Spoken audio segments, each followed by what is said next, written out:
Question.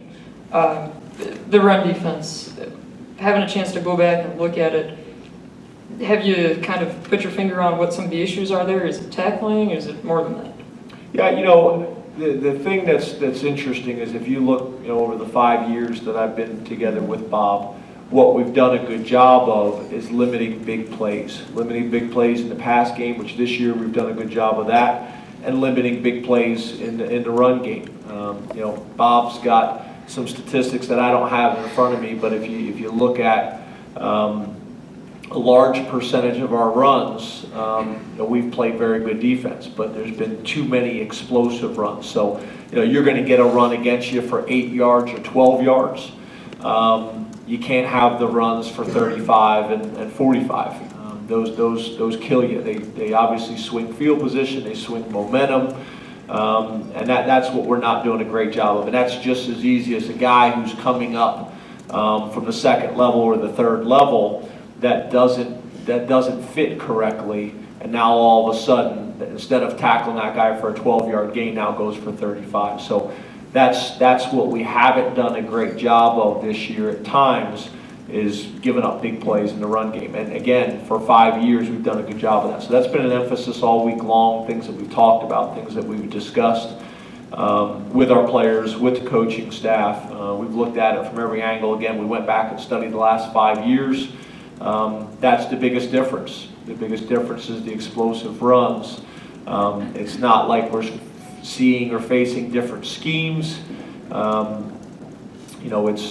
It's about that second level, the linebackers and the third level, the defensive backs, making sure they get the guy on the ground and that our fits are correct.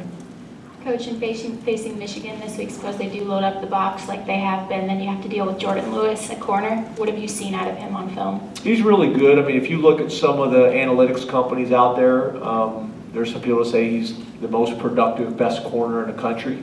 The amount of times that he's been targeted, and the amount of pass breakups and interceptions.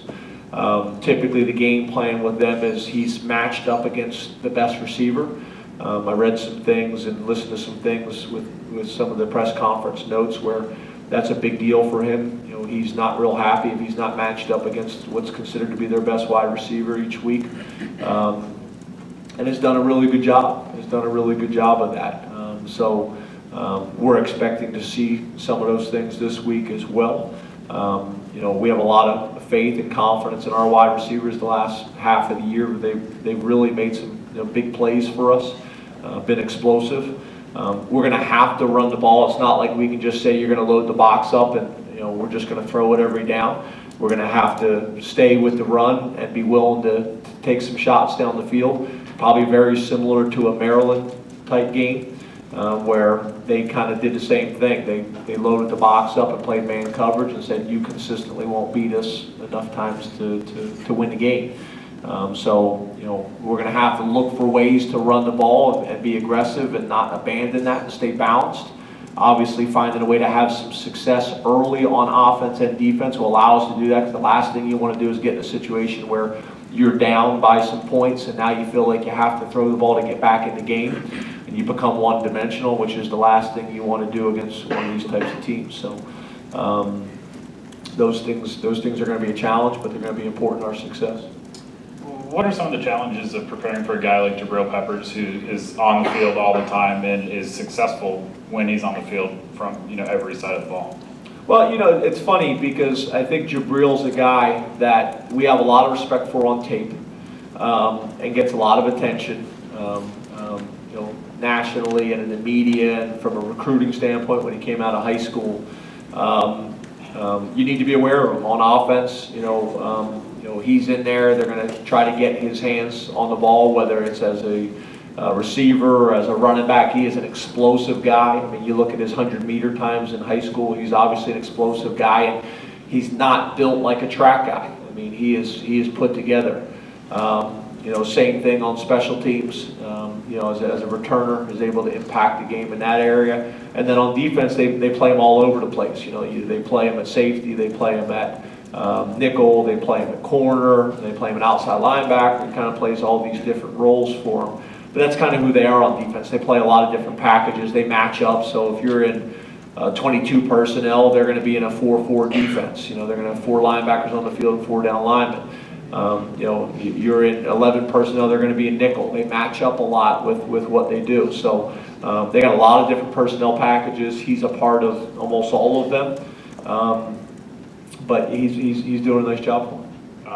Red zone defense, what have you guys been, during the bye week, been able to diagnose, you know, what issues might be there that causing you guys to last in the conference? Yeah, I think one of the things that really jumps out to us is we need to you know, be a little bit more multiple in the defenses that we're running.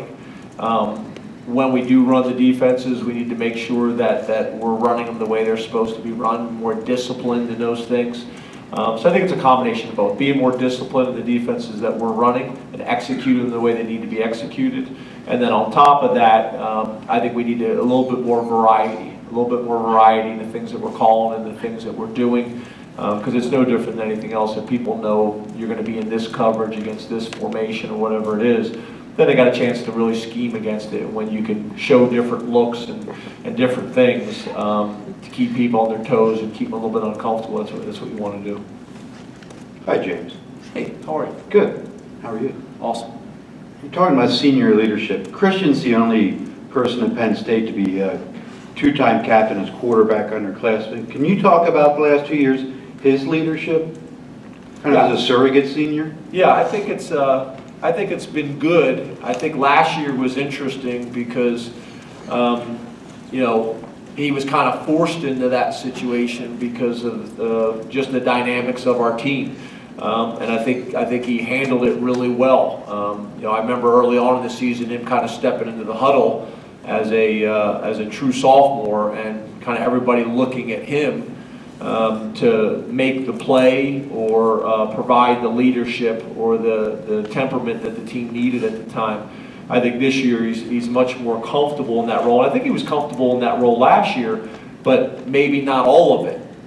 You know, this year he's got a lot of it on his shoulders, but now he's been in that position before. So I think he's grown probably as much as any player in the country in terms of leadership, in terms of adversity, in terms of all the things that he's been through in a very, very short period of time, and how he's handled it. It's kind of like we were talking about, you're comparing programs. You're comparing the different programs in this conference. You're comparing different quarterbacks in this conference. You're comparing different programs and quarterbacks across the country.